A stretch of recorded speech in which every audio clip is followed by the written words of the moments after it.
comentaba la señorita, nosotros trabajamos en agua, pertenecemos a la Universidad Nacional del Litoral, de la Facultad de Ingeniería Química en particular. Somos de Santa Fe, que queda más o menos en el centro de la República Argentina. Y bueno, el tema en el que trabajamos hace varios años es en tratamientos de agua y efluentes. Y voy a llevar adelante una pequeña charla sobre el agua, más en general y no específicamente sobre el tema de trabajo que son los catalizadores. Bueno, la innombrable que transforma el mundo, la innombrable es la química, porque básicamente todos tenemos algún problema o tuvimos algún problema que pudimos resolver con la química. Y bueno, y lo vamos a asociar un poco a la importancia que tiene la química con el agua. Bueno, como todos saben, todos los seres vivos somos alrededor de un 70% de agua.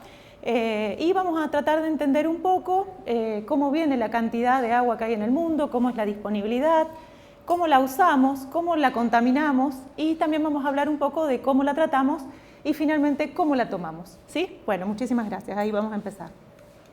En primer lugar, como ustedes saben, el planeta Tierra es considerado o es conocido ampliamente como el planeta azul y es conocido como el planeta azul justamente porque la mayor parte de la superficie de la Tierra, un 70% también, está cubierto por agua de mar. Si uno considera el 100% del agua del mar, son alrededor de 1.400 millones de kilómetros cúbicos de agua, que es una inmensa cantidad de agua, pero de toda esta agua la vamos a poder clasificar en un 97% va a ser agua salada o agua de mar y solo un 3% es agua dulce. ¿Por qué esta separación? Y básicamente porque el agua dulce es la única que nosotros podemos consumir libremente sin un tratamiento avanzado. ¿Qué es lo que pasa? Este 3% de agua dulce tiene distintas disponibilidades, eso quiere decir distintos lugares en donde lo vamos a encontrar. Vamos a tener un 70% que va a estar congelada en los casquetes polares y en los distintos lugares congeladas, un 0,3% va a ser superficial, que se va a encontrar en los ríos y es la de fácil acceso, y luego vamos a tener un 30% que se va a encontrar en forma subterránea. O sea que del total de agua, si uno hiciera una similitud con un balde de agua es el 100% de agua, solamente un vaso de 200 mililitros, un vaso en el que tomamos una cerveza, es el total de agua dulce que podemos consumir. Y de ese total de agua dulce, apenas una cucharadita de café representa el agua superficial que podemos ir y tomar del río y simplemente filtrar y clorar. ¿Sí? O sea que fíjense que si bien hay un montón de agua en el mundo, muy poca está disponible fácilmente. Además de eso, también hay que considerar que no solo la disponibilidad es un factor importante, sino la distribución, porque a pesar de que hay agua para todo el mundo, tenemos un gran problema con la distribución. Nosotros estamos en una región, acá en América Latina, en el cual la relación entre agua y personas es bastante alta, es de alrededor del 26%, que es una de las relaciones más altas. El único que nos gana es Asia, que tiene 36%. Entonces podemos decir que nosotros tendríamos que tener mucha agua disponible. Pero ¿qué es lo que pasa? El problema es cómo se va distribuyendo el agua. Y bueno, y les traigo a colación un ejemplo que ocurrió en nuestra ciudad, en Santa Fe. Por allá en el año 2003 ocurrió como está pasando ahora con la corriente del Niño, mucha agua por todos lados, y de repente esta cancha de fútbol se encontró de este modo, ¿sí? 3 metros de agua adentro, inundada totalmente. Así estaban los carteles a donde se encontraba, que anuncian las calles, o sea, había muchísima agua y no la que tenía que haber. Además, este año, a fines del año pasado, teníamos este mismo fenómeno. La corriente de la Niña nos trajo sequía y esta laguna que está aquí a 2 kilómetros de esa cancha que estaba totalmente inundada se encontraba de este modo. Esta laguna siempre es un espejo de agua cubierto que tiene entre 4 y 5 metros, totalmente seca, se podía cruzar caminando. Bueno, seguimos. Esa es la realidad que lamentablemente algunos países viven, ¿no es cierto? Hay niños que tienen que caminar muchos kilómetros para lograr obtener esta agua, que miren la calidad que tiene. Esta agua marrón es el agua que ellos consumen habitualmente. Piensen en la calidad que tenemos nosotros de agua. Sigamos.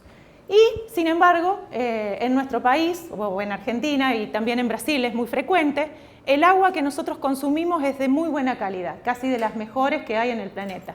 Por lo tanto, podemos decir que tenemos suerte, estamos justo ubicados en el lugar en que hay la mayor disponibilidad y la mayor calidad de agua. Entonces, el problema en realidad es un equilibrio entre la cantidad de agua que hay y cómo está distribuida, ¿sí? Bien, ¿cómo podemos contaminar el agua? En principio, ¿y qué es la contaminación? Tendríamos que definir un poco lo que es la contaminación. Uno contamina cualquier fluido, ya sea el aire o el agua, por el agregado de sustancias que habitualmente no se encuentran en ese fluido, ¿sí? O que están en mayor concentración que lo que habitualmente estaría. ¿Estoy hablando muy rápido? Muy bien, lo aprendí finalmente. Bueno, entonces tenemos distintos tipos de contaminación, ¿viste? Tenemos distintos tipos de contaminación, pero lamentablemente la mayoría está totalmente asociada a nosotros. Es contaminación antropogénica. Fíjense, acá tenemos el vertido de sustancias de todo tipo, acá tenemos la presencia de microplásticos y de plásticos grandes, estos son macroplásticos, los derrames de petróleo, bueno, y la eutrofización. Y otra vez traigo un ejemplo de mi ciudad. En un lago que hay, en un parque cerca de nuestra ciudad, empezaron con un camalotito y como resulta que el agua tenía muchos nutrientes, de repente está totalmente cubierto el espejo de camalotitos, ¿sí? Y bueno, eso lo que trae es la eutrofización. ¿Y qué es eso? Al crecer los camalotes en la superficie del lago, no permite el ingreso de la luz del sol, no se produce la fotosíntesis, las algas no producen oxígeno, disminuye la cantidad de oxígeno en el volumen de agua y los peces y las mismas algas empiezan a morirse, grano podrido, todo podrido, muy feo. Bueno, esto tenemos que solucionarlo rápidamente. El otro problema que está muy en boga ahora es el tema de los microplásticos y esta foto es más que evidente. Hay lugares, hay playas, en muchos lugares debe haber de Brasil, así como hay de Argentina, que la playa uno va caminando y se encuentra con esto, porque se dan remolinos o se dan corrientes que acumulan los plásticos en la playa, ¿sí? Entonces nos vamos a encontrar que podemos contaminar por derrames, por también la liberación de aguas sin tratamiento, por la liberación de aguas de limpieza, por la liberación de aguas residuales industriales o agrícolas y también ganaderas. Y también el tipo de contaminación va a ser de dos tipos extremos. Vamos a tener contaminaciones difusas, ¿sí? Que no vamos a saber cuál es el punto de origen, pero sí, dependiendo del contaminante, vamos a poder ubicar cuál fue la industria que lo tiró. Y vamos a tener contaminaciones puntuales que van a ser, por ejemplo, un derrame puntual de petróleo o un derrame puntual de alguna industria en un efluente, ¿sí? Bien. Ya sabemos qué es la contaminación y ahora sigamos. ¿Qué podemos hacer para contaminar un poquito menos el agua? Bueno, la verdad que la charla estaba orientada a una población en general, entonces hay medidas que podemos llevar adelante cualquier habitante, no solo los habitantes que somos científicos. Entonces podemos, por ejemplo, limpiar y mantener infraestructuras que se destinan al abastecimiento de agua potable, podemos gestionar eficientemente las plantas de tratamiento de aguas residuales, eso es súper importante. También podemos evitar el vertido de sustancias tóxicas que provengan de distintas actividades de las industrias, tanto en aguas superficiales o en aguas subterráneas. No es que nosotros podamos evitarlo. Si pertenecemos a una industria podemos evitarlo si somos parte de higiene y seguridad o parte del desarrollo de la industria, pero si somos habitantes tenemos que denunciar estos efectos. Si lo vemos tenemos que denunciarlo, es ético. También tenemos que regular el uso de fertilizantes. ¿Por qué? Porque, por ejemplo, en Santa Fe, en nuestra región, se da los cultivos intensivos, entonces, con el objetivo de que haya una mayor producción agrícola, se sobrefertiliza. Pero hay que tener el concepto de que la planta solo absorbe la cantidad de fertilizante que necesita, y lo que no necesita no lo absorbe y se lixivia o se lava de la tierra y va a parar al río, ya sea al agua superficial como al agua subterránea. Y es por eso que ahí aparecen lo que se conocen como, contaminantes emergentes cuando están en muy baja concentración o simplemente contaminantes cuando están en altas concentraciones, ¿sí? Estamos hablando de pesticidas, de herbicidas como el glifosato, o sea, de todo ese tipo de compuestos que son tremendamente contaminantes. 3 minutos. Muy bien. Cosa maravillosa, hay que fomentar la educación ambiental. Si formamos parte de alguna comunidad educativa, tenemos que a full fomentar que los niños, que los jóvenes se involucren con esto. El mundo es de todos y hay que cuidarlo. Por otro lado, también no hay que depositar residuos de uso domésticos que puedan contaminar el agua. La típica explicación de que no hay que tirar aceite en el inodoro, en la cloaca, todo ese tipo de cosas, hay que tratar de llevar adelante todas esas pequeñas medidas que permiten la preservación del agua, ¿sí? Bueno, sigo. Entonces habíamos dicho que la química participaba de algún modo tanto en la potabilización como en el tratamiento de las aguas residuales. Simplemente a modo de información les voy a contar que la química participa en todo el proceso de potabilización. Nosotros tenemos, por ejemplo, en Santa Fe, la captación de un agua superficial del río Colastiné se llama.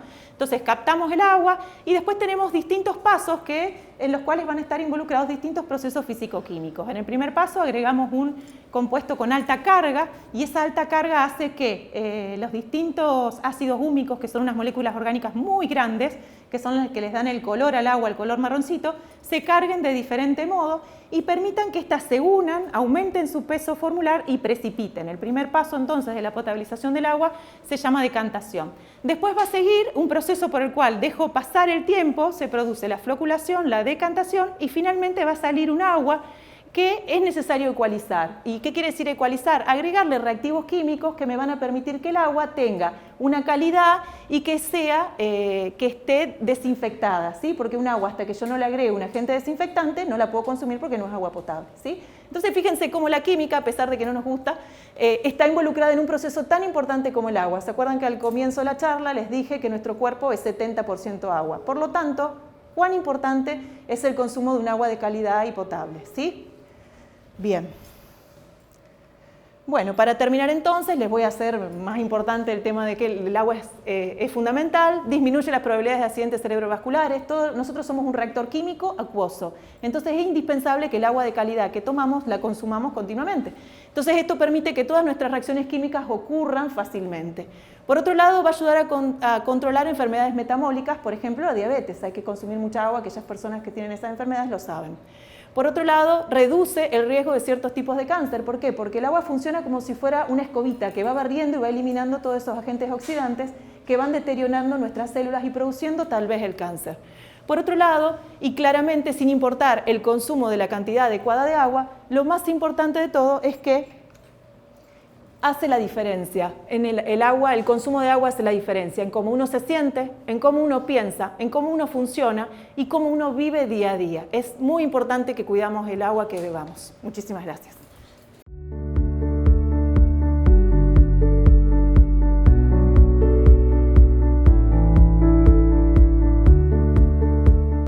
Buenas tardes a todos.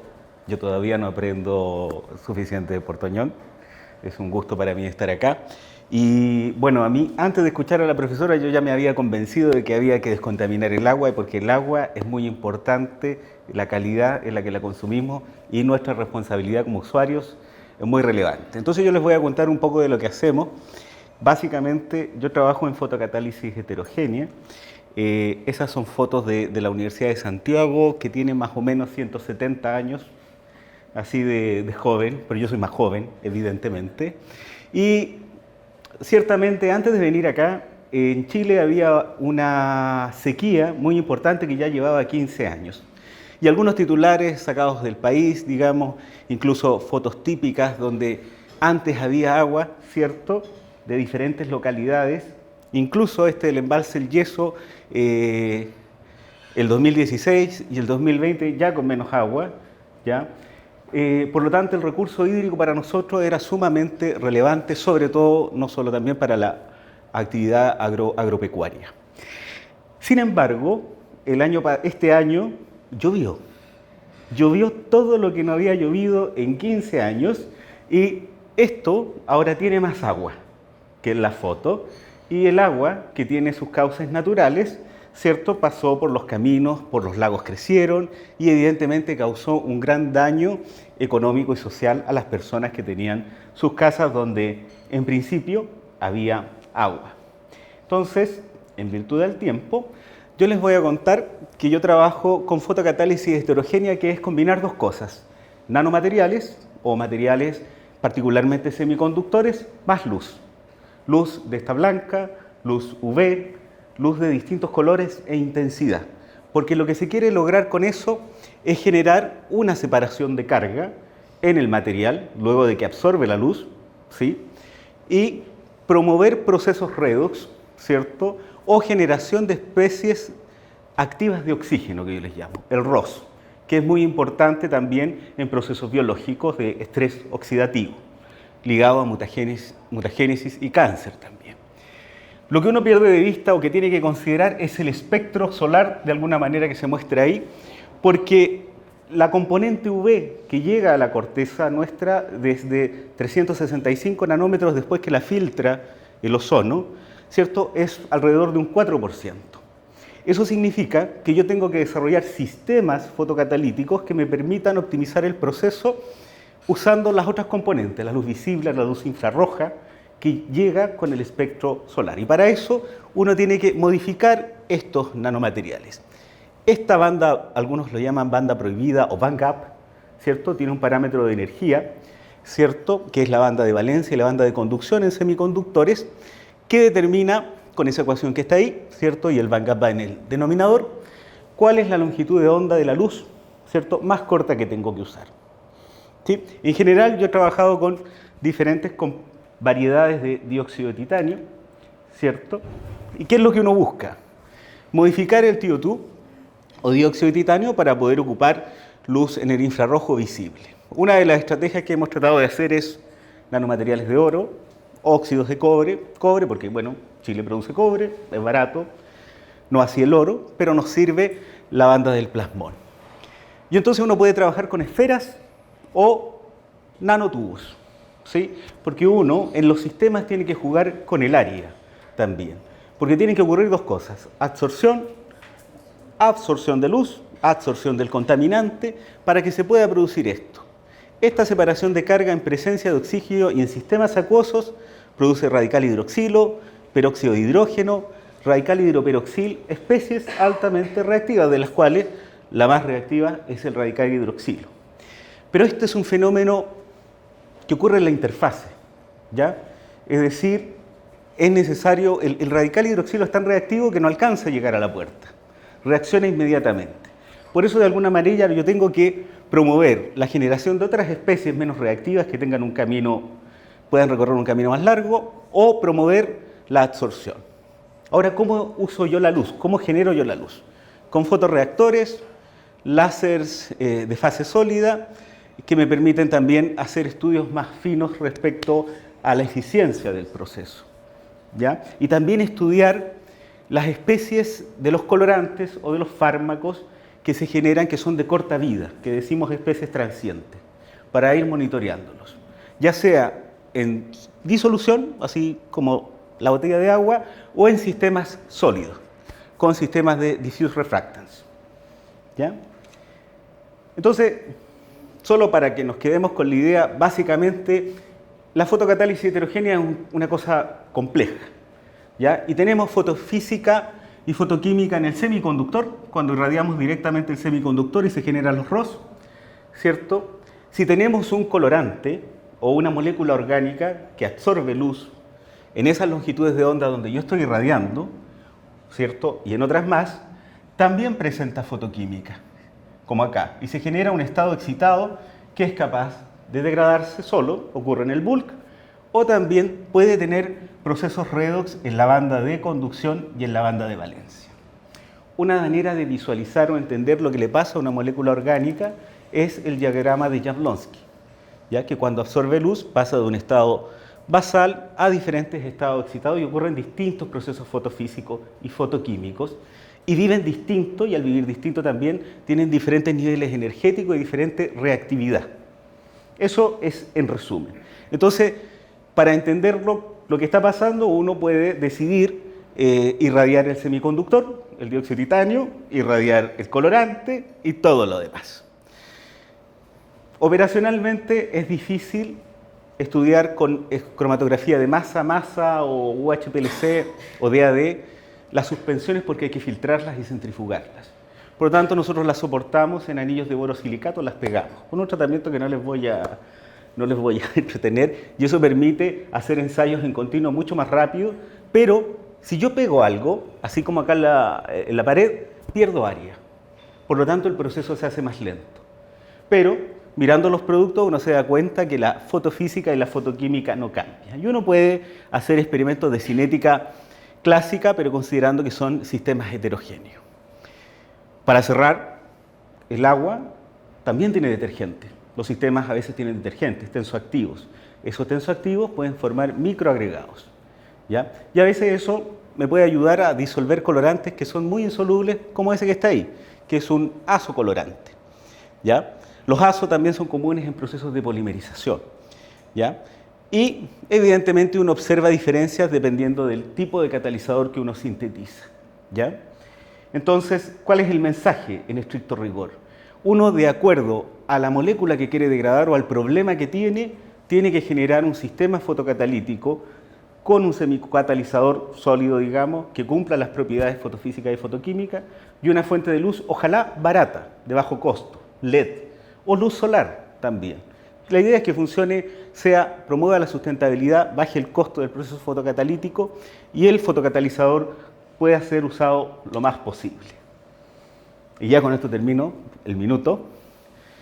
Por ejemplo, las nanopartículas de oro uno las puede sintetizar por vía química y vía fotoquímica.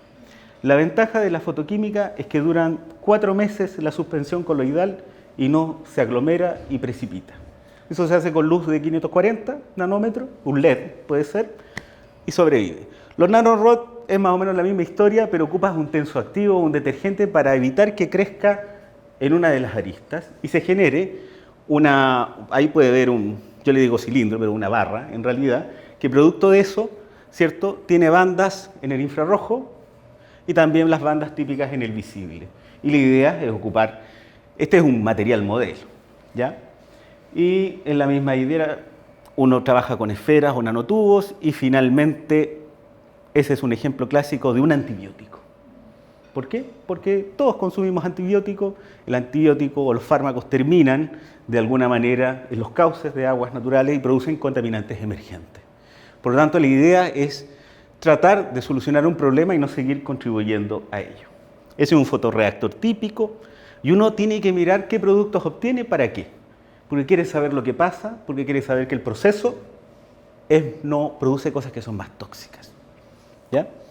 Eso es básicamente lo que quería contarles y agradecer, por supuesto, al proyecto RedCité, ¿cierto? Y todos los proyectos que están ahí. Básicamente. Muchas gracias.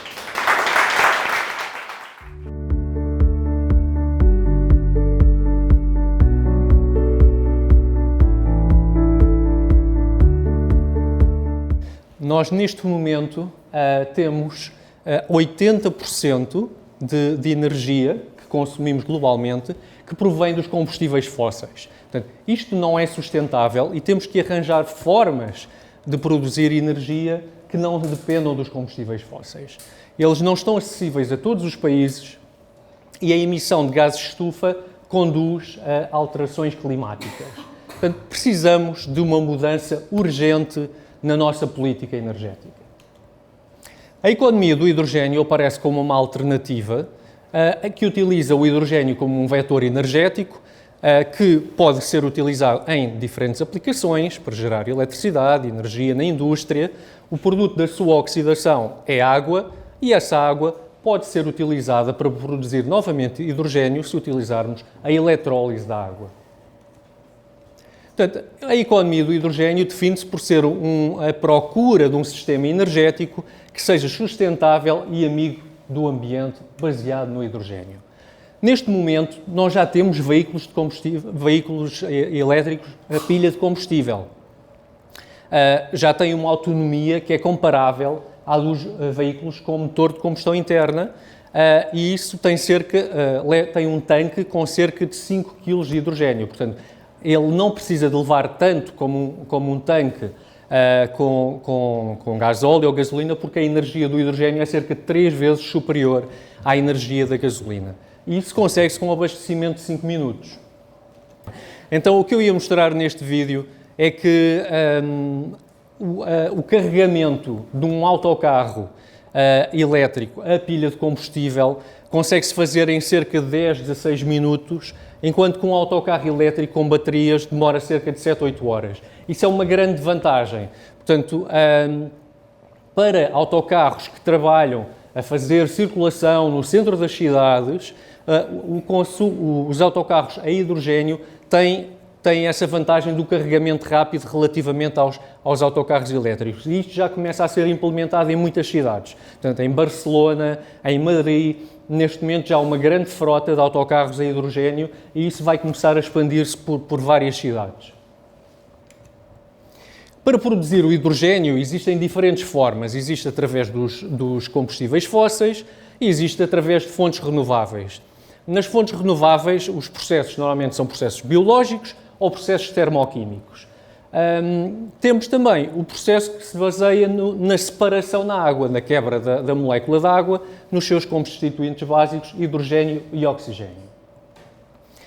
Tendo em conta todos estes tipos diferentes, estas formas diferentes de produzir o hidrogênio, estabeleceu-se um código de cores do hidrogênio. Portanto, cada cor significa qual é a fonte do hidrogênio, qual é a tecnologia que é utilizada, também qual é a quantidade de emissões associada. Portanto, as cores mais claras têm menos emissões, as cores mais escuras mais emissões e, portanto, tudo isto define qual a origem do hidrogênio. Portanto, temos tantas cores que já existe até um arco-íris do hidrogênio para mostrar qual a sua fonte. Aqui nós vemos os métodos através da eletrólise da água. Portanto, o hidrogênio verde é eletrólise da água utilizando fontes renováveis, fontes de energia renovável. O hidrogênio rosa é por eletrólise, mas usa energia nuclear. E o hidrogênio amarelo também é por eletrólise, mas usa a eletricidade da rede. Como a eletricidade da rede é um misto de renováveis e fósseis, portanto, acaba por ter bastantes emissões de CO2 também associadas. Portanto, o foco é, obviamente, no hidrogênio verde. Estes aqui, da direita, são os mais poluentes, são baseados na reforma a vapor do metano, na gasificação do carvão, que é um método muito utilizado na China, e aqui no meio temos outros métodos alternativos, também dos combustíveis fósseis, mas menos poluentes. Portanto, aqui o processo é semelhante ao do hidrogênio cinzento, que através da reforma a vapor do metano, mas com captura do CO2, para diminuir as emissões. A pirólise, o hidrogênio turquesa, faz a pirólise do metano, obtendo hidrogênio e um carvão sólido. Portanto, o método mais utilizado continua a ser através dos combustíveis fósseis. O hidrogênio cinzento vem da reforma a vapor do metano, tem a vantagem de ter baixo custo, mas leva a elevadas emissões de carbono. A eletrólise da água permite produzir o hidrogênio verde se usarmos fontes de energia renovável. Portanto, é um processo conhecido há muito tempo. No entanto, tem uma baixa cota na produção global de hidrogênio, ainda muito inferior a 1%. Isso deve-se aos elevados custos de produção, à baixa eficiência da conversão e aos custos elevados com a energia elétrica. Como é que é produzido o hidrogênio verde a nível industrial? Existem 3 tipos de eletrolisadores mais conhecidos. A eletrólise alcalina, do tipo PEM e com célula de óxido sólido. A alcalina é a tecnologia mais madura, já existe desde os anos 60, utiliza uma solução alcalina com cerca de 20 a 30% de hidróxido de potássio e permite utilizar materiais de elétrodo que são bastante baratos. Isso é uma vantagem relativamente à eletrólise do tipo PEM, um pouco mais recente, mais eficiente, permite hidrogênio de alta pureza, mas obriga à utilização de metais nobres que encarecem bastante o custo do sistema. É também mais caro devido à utilização de uma membrana do tipo PEM, de permuta de troca catiónica. Membrana de troca catiónica. Relativamente ao eletrolisador de óxido sólido, este ainda está em fase de desenvolvimento e trabalha a alta temperatura. Enquanto os 2 anteriores trabalhavam abaixo dos 100 graus, esta aqui trabalha a temperaturas à volta dos 600, 1000 graus. Portanto, aqui faz a eletrólise de vapor da água, o que permite uma maior eficiência do processo. Tendo o vapor da água, consegue-se diminuir a tensão necessária para a eletrólise da água e a produção do hidrogênio. Esta eletrólise do tipo AEM é o sistema mais recente, mas é também bastante promissor. Ela usa também o eletrólito alcalino, mas muito menos concentrado do que a eletrólise alcalina convencional, e é basicamente uma combinação entre a eletrólise do tipo PEM e a eletrólise alcalina. Permite também levar à produção de hidrogênio de elevada pureza e a tendência é para quem trabalhava com a eletrólise alcalina começar agora a focar-se nestes eletrolisadores com membrana de troca aniónica. Qual é a grande vantagem destes sistemas da produção de hidrogênio verde? Com o aumento da capacidade em renováveis, portanto, no caso de Portugal, nós temos visto um aumento muito grande na nossa capacidade instalada de energia renovável, vai haver alturas do dia em que há uma menor demanda de eletricidade e essa energia que é produzida seria de outra forma perdida, não consegue ser absorvida pela rede. Então nós podemos usar esse excesso de eletricidade para armazenar essa energia em hidrogênio. Portanto, essa eletricidade que iria ser perdida alimenta um eletrolisador e conseguimos produzir hidrogênio que depois pode ser, por exemplo, misturado com a rede de gás natural e trabalhar na descarbonização da rede de gás, por exemplo. Aqui também tinha um vídeo que não tem.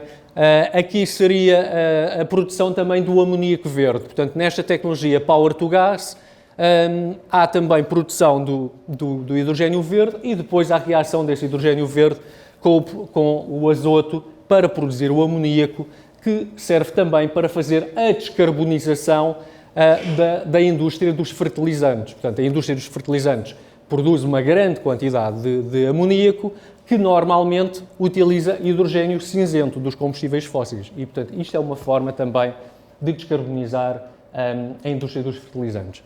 Este é um grande projeto que nós temos atualmente em Portugal, na zona de Sines, para a produção do hidrogênio verde e amoníaco verde. Vai ter mais de 500 megawatts de capacidade de eletrólise instalada e vai permitir 150 mil toneladas de hidrogênio por ano e 1 milhão de toneladas de amoníaco por ano. Portanto, como veem, o hidrogênio já está aí e, portanto, não é algo do futuro, está a começar agora com muita força. E obrigado pela vossa atenção.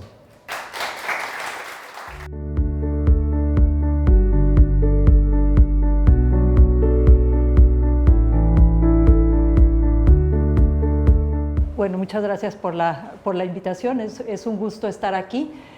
La verdad es que yo no soy muy buena para las cuestiones estas de divulgación y me costó un poco de trabajo escoger lo que quería comentar, ¿no? Sobre todo en el tiempo que teníamos disponible, ¿no? Y entonces me quedé pensando, bueno, ¿qué es lo bueno que tiene el hecho de hacer nanomateriales, ¿no?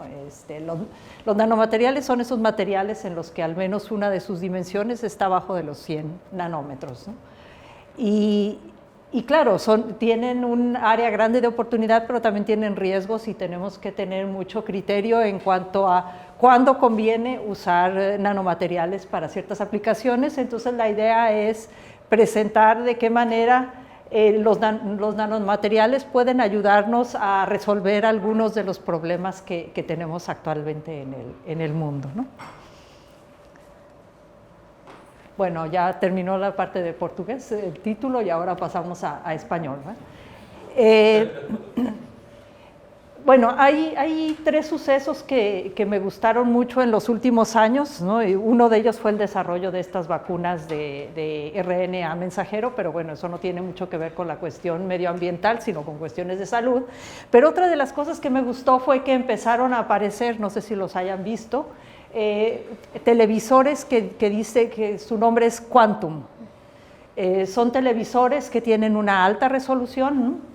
Y la cuestión es que pues, lo que utilizan es un tipo de materiales que son materiales nanométricos, ¿no? Entonces, los Quantum Dots son cristales nanométricos semiconductores, ya el doctor Pino ya nos explicó lo que son los semiconductores. Entonces, bueno, esto es lo que dice en la presentación de la compañía que hace estos televisores, ¿no? Entonces, bueno, emiten un color específico al ser activados con luz, ¿no? Y dice, bueno, absorben la luz de una longitud de onda y la convierten en otra.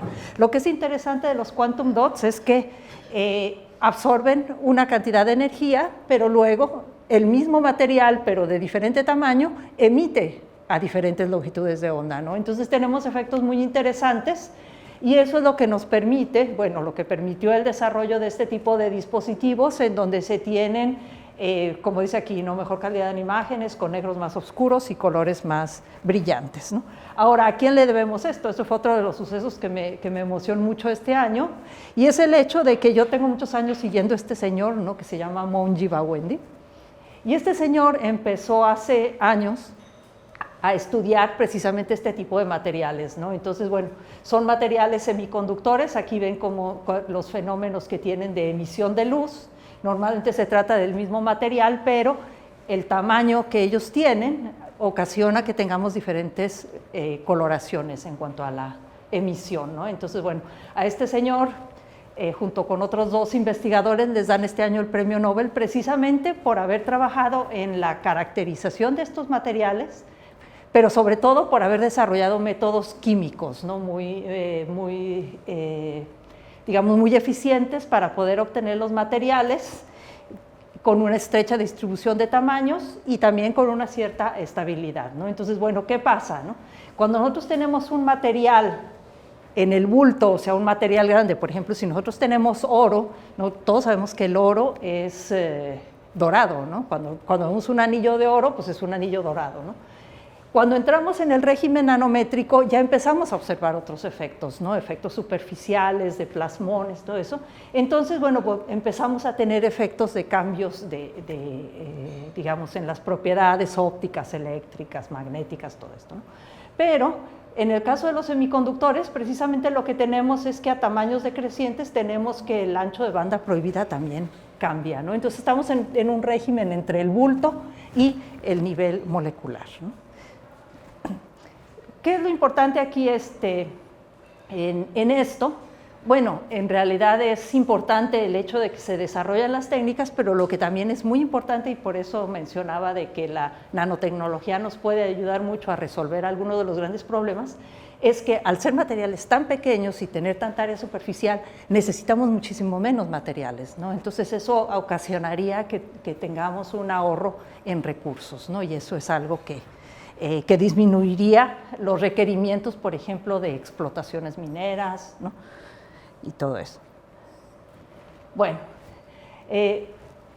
eso en cuanto a los televisores, ¿no? Y en cuanto a los quantum dots, pero bueno, pues la verdad es que nosotros tenemos en muchos campos, tenemos áreas de oportunidad importantes, ¿no? Por ejemplo, bueno, esta es una revista mexicana, ¿no? Que se llama Expansión, entonces nos dice nanomateriales el futuro automotriz, ¿no? Entonces, bueno, aquí nos da una serie de posibilidades, aviones y automóviles más ligeros. Cuando un avión es más ligero, también requiere menos combustible, ¿no? Entonces, bueno, tenemos materiales que los hacen resistentes, pero que los hace también mucho menos pesados, ¿no? Regulación del clima, materiales más resistentes, recubrimientos repelentes a la sociedad más durables, celdas de combustible para hidrógeno y también materiales bactericidas y antiolores, ¿no? Entonces, bueno, estamos ante toda una gama de posibilidades que podemos trabajar en ese sentido, ¿no? Baterías, mejores baterías con menos material, ¿no? En realidad ahorita todo el mundo está hablando, por ejemplo, de lo que serían las baterías de litio, pero también hay muchos estudios en donde ya se habla de las baterías de sodio, las baterías de zinc, las baterías de calcio. ¿Y cuál es la importancia? Pues la importancia es que el calcio, el zinc y el sodio son mucho más abundantes que el litio, ¿no? Y mucho más fáciles de procesar, ¿no? Entonces, bueno, ahora el problema que tenemos es que las baterías de sodio, por ejemplo, son muy grandes para tener una aplicación, digamos, como las que hoy tienen las baterías de litio, ¿no? Pero bueno, si pensamos en la miniaturización, pues entonces entramos en un régimen en donde podríamos tener la posibilidad de tener baterías de sodio que fueran mucho más pequeñas y que permitieran una aplicación, ¿no? Por ejemplo, aquí tenemos un vanadato de cobalto, ¿no? Que son unas como tipo hojuelas, ¿no? Flakes, ¿no? que estamos preparando con un grupo de Alemania, ¿no? Y que de alguna manera queremos utilizar para este tipo de cosas, ¿no? Pensando en el hecho de que tenemos mucho más área superficial en estos materiales, ¿no?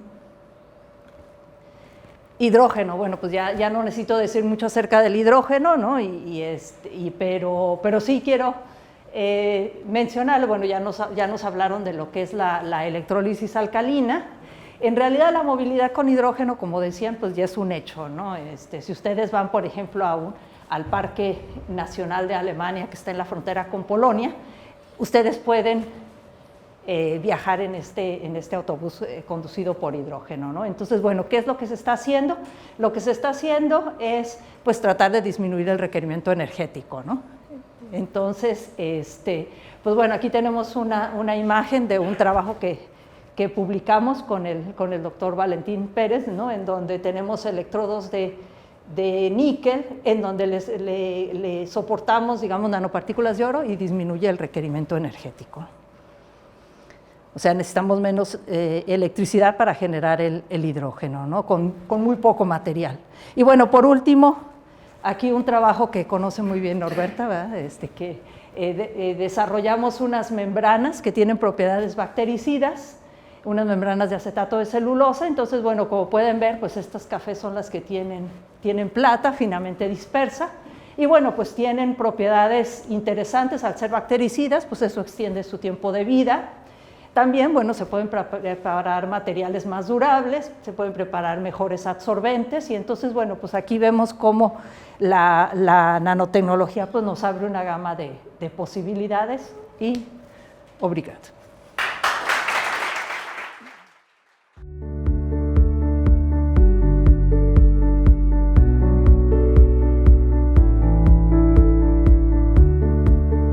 Es un placer estar hoy aquí. Y bueno, mi charla de hoy no es sobre mi tema de investigación, es sobre otro de los temas en los que trabajo y me apasiona y que nos atraviesa a todos transversalmente porque tiene que ver con la generación de conocimiento y la responsabilidad que eso nos lleva. Para los que no están en tema, Naciones Unidas define o reconoce 4 armas de destrucción masiva que son las nucleares, las radiológicas, las biológicas y las químicas, y cualquier otra que se desarrolle en estas, digamos, de esta magnitud de daño. Y también Naciones Unidas hace un llamamiento a todos los estados parte a incluir en su legislación la penalización con la cláusula 1540, lo que tiene que ver el acceso de agentes no estatales a algunas de estas armas. Y esto para marcar un poquito la preocupación mundial. Voy a hablar de armas químicas porque es la más cercana a los materiales con los que trabajamos todos los días. El arma química se define por el daño que causa a través de sus propiedades tóxicas y se incluye en la definición de la Convención de Armas Químicas todos los elementos que se usen para preparar ese agente de guerra química y también los que se usen para dispersar. Y acá vamos a ver que nuestros laboratorios serían potencialmente un arma química de acuerdo a esta definición. Pero bueno, los definidos y reconocidos, al menos por su sintomatología, son agentes asfixiantes como cloroifogeno, sanguíneos, los vesicantes, las famosas mostazas muy nombradas de las guerras, no fueron diseñadas como letales, pero pueden serlo, y los agentes nerviosos que tienen una contracara porque químicamente están muy relacionados con todo lo que tiene que ver con pesticidas organofosforados. Y de ahí su relación con nuestra química de todos los días.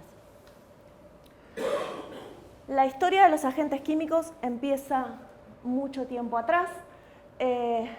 Si bien se usaron agentes químicos en guerra, el primer ataque masivo es en la Primera Guerra Mundial, en la batalla de Ypres.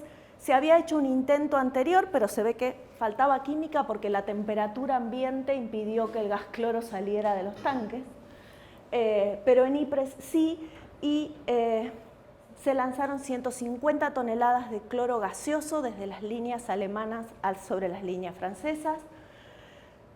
Al final de la Primera Guerra Mundial se habían usado más de 124.000 toneladas de agentes de guerra química, con más de 90.000 soldados muertos y más de 1 millón con lesiones irreversibles por agentes de guerra química. Fritz Haber es la historia de la dualidad del conocimiento y también de la actitud personal. Por un lado, su desarrollo de fijación de nitrógeno, sabemos fue un gran propulsor para el desarrollo de fertilizantes, el apoyo al agro, combatir la hambruna. Por otro lado, ese mismo desarrollo permitió la evolución de explosivos para fabricarse en guerra. y su actitud personal en el desarrollo de agentes de guerra química como modos más sofisticados de ganar una guerra. Él sostenía abiertamente que los científicos somos de la humanidad en tiempos de paz y trabajamos para nuestros países en tiempos de guerra. No fue el único. Grignard lo conocemos por esta reacción que nos ha torturado en orgánica y todas sus variantes. Después la empezamos a querer porque nos sirven un montón de síntesis, pero él también trabajó primero en la detección de agentes de guerra química para buscar, digamos, modos de contrarrestar su efecto, pero luego también en la introducción del fosgeno para darle más toxicidad al cloro, y junto con Haber también en los desarrollos de gas mostaza, que fue más célebre en la Segunda Guerra, aunque no se llegó a usar como se esperaba. La Segunda Guerra fue mucho más rápida en cuanto a movimientos de tropa y la persistencia de estos agentes hizo que prácticamente no se utilizaran. Haber, entre la Primera y Segunda Guerra Mundial, se dedica a la fabricación de insecticidas.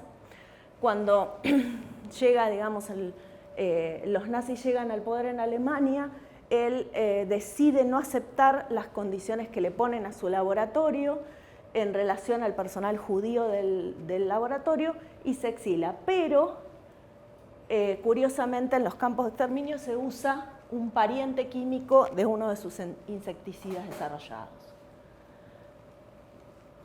Empiezan después de la Primera y de la Segunda, movimientos internacionales para pedir a los países que dejen de utilizar, producir, desarrollar armas químicas.